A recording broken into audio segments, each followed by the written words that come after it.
Salve, salve! Nós vamos falar sobre a famosa obra clássica do filósofo Platão, da República, extraída do livro sétimo, O Mito da Caverna. E é bonito assim refletir sempre. Você não é obrigado a concordar com o filósofo, mas ele traz a sua cooperação, a sua colaboração. Todos os filósofos são assim, não é? Nada é imposto, nós temos que aprender assim a contemplar, a ver a diversidade. Então, a verdade verdadeiramente verdadeira é esse prazer, com todo respeito, assim, entrando assim na sua casa, onde você estiver, é a reflexão. Então, nós vamos falar dessa famosa, o mito, essa obra famosa, O Mito da Caverna, que é um livro extraído do livro sétimo da República, não é? O livro é a República e o capítulo é o sétimo. E o que essa obra nos traz? Ela nos traz aquilo que é clássico na obra de Platão, não é?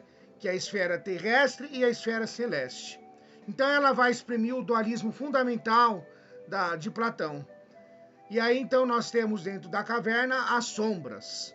As sombras que são projetadas na parede da caverna representam a nossa experiência sensível, o mundo das aparências.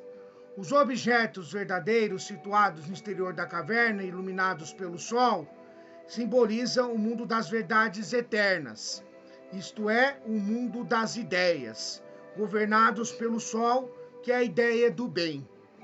Então, dentro da caverna, nós temos simples projeções, que nada mais é do que a sombra. Só para nós fazermos aqui uma analogia, para a gente poder entender um pouco assim, não é? Então você tem você enquanto pessoa e aí você tem a imagem projetada num espelho. O que está projetado lá no espelho não é você, é uma projeção e, portanto, é uma cópia. E aí então, esta é a ideia de Platão, que possamos enxergar além. Uma outra comparação assim, portanto, analogia, não é? Você não pode dizer que a luz fluorescente ou incandescente que seja possa ser comparado à luz do sol. Então é essa busca do eterno, essa ideia do dual, do dualismo, que Platão vem nos colocar assim, não é? E estando assim a comparação, o prisioneiro libertado da caverna é trazido para a luz do sol, ou seja, é maior do que a projeção que está lá dentro na simples fogueira, não é? A simples fogueira jamais pode ser comparada à luz do sol, que é algo maior. E assim vai representando a dialética, a ascendente, de subida, da qual o filósofo Platão nos traz e nos menciona. Nota-se que ao regressar à caverna, ofuscado pelo sol, seus antigos companheiros, que assim também podem ser chamados de coetâneos, consideram cego esse amigo que saiu fora da caverna e viu algo maior. Neste caso, é o filósofo confundido no mundo da vida cotidiana, não é? Então vamos assim tentar aprofundar algo a mais. Vejam só, meus caros. Bem, vejam só. Mito da caverna aqui e um breve resumo. Vamos ampliar agora um pouco as considerações do que é colocado nesse livro sétimo da República. Na consideração inicial, a caverna é o habitat natural do homem da caverna, onde estão acorrentados pelas pernas e pescoços, obrigados a olhar só para o fundo dela e contemplar as sombras. O ser acorrentado é aquele ser que tem apenas a visão do mundo, tornando-se como rotina despercebida e aprisionada no seu egocentrismo de mundo. O fogo situado atrás deles, desses seres assim, dessas pessoas, não é? Funciona como uma luz que projeta sombras, significando as sombras da realidade subjetiva. E, portanto, não objetiva, é subjetiva, uma vez que existe algo maior. O caminho é uma trilha insegura, podendo levar ao bem e ao mal, que para um significa algo desprezível e para outros de bom agrado. Veja só, o que seriam as ideias? incute-se as opiniões que estão confrontadas com as mais perfeitas e com as menos perfeitas. Quanto ao pequeno muro, este tem uma significância importante, que é um desafio, fazendo ponte com a luz que, ao projetar a sombra dos objetos e estatuetas, são reproduzidos pela luz, que gera a sombra, que é a realidade para Platão, e não as sombras ou aquilo que reproduz. A sombra seria aquele homem livre que, ao voltar para a caverna, fica cego, porque estava acostumado com o mundo das luzes e é rejeitado pelos coetâneos, já que agora apresenta uma outra visão do mundo, que já não mais compactua com a visão sombria, né? Não mais compactua com a visão sombria do interior da caverna. Assim como Sócrates, que não é aceito e é condenado até a morte, pois sua verdade não é aceita no mundo de sombras.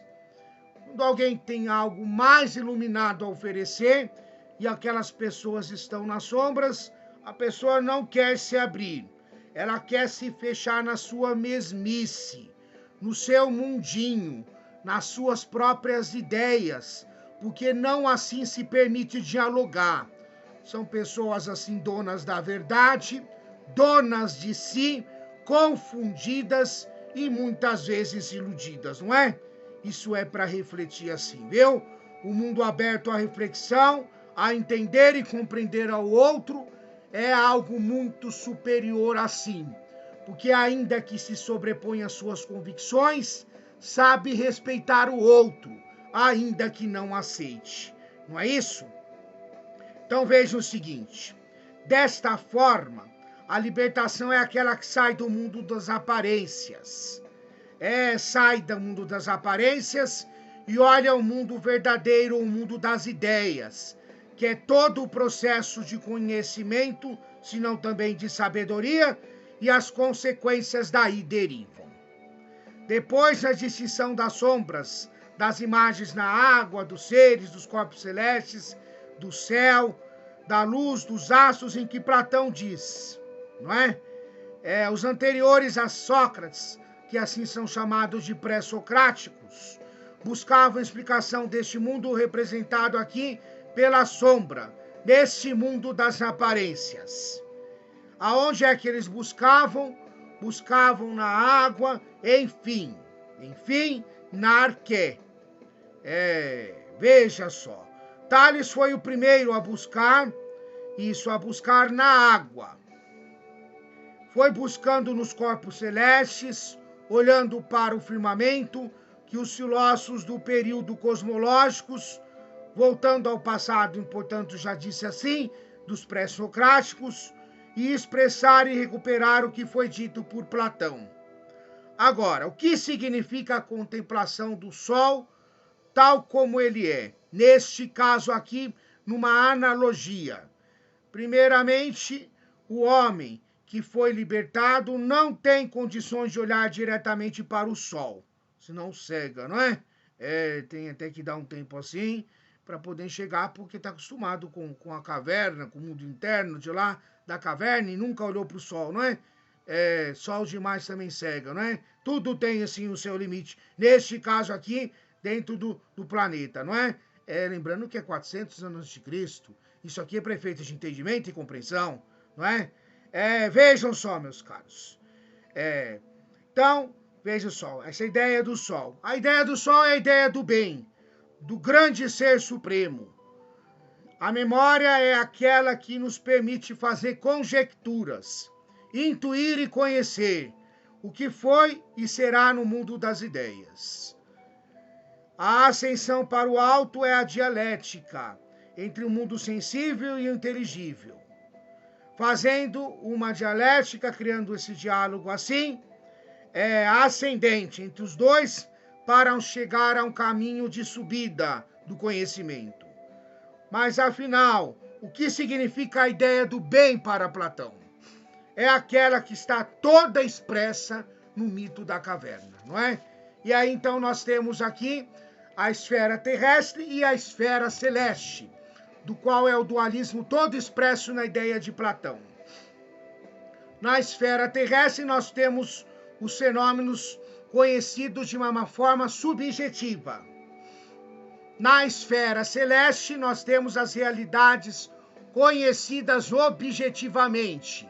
E aqui uma comparação, não é? Na esfera terrestre nós temos cópias imperfeitas. E na esfera celeste nós temos a ideia das coisas perfeitas. É as ideias, não é? Então veja só. Na esfera terrestre nós temos indivíduos, nós temos imitações transitórias, cópias imperfeitas. Na esfera celeste nós temos arquétipos, modelos eternos. São os paradigmas. Na esfera terrestre nós temos sua perfectibilidade está em ordem ao mundo das ideias, ou seja, derivam do mundo das ideias. Tudo é uma cópia do perfeito. Nós somos do mundo dos imperfeitos, buscando a perfeição. Quanto mais se coloca, mais se alça do sensível para o inteligível, daí o mundo das ideias, não é? Nós vamos nos tornando seres melhores. É algo ótimo assim para refletir. A gente vai ficando por aqui. Um abraço e até as próximas aulas.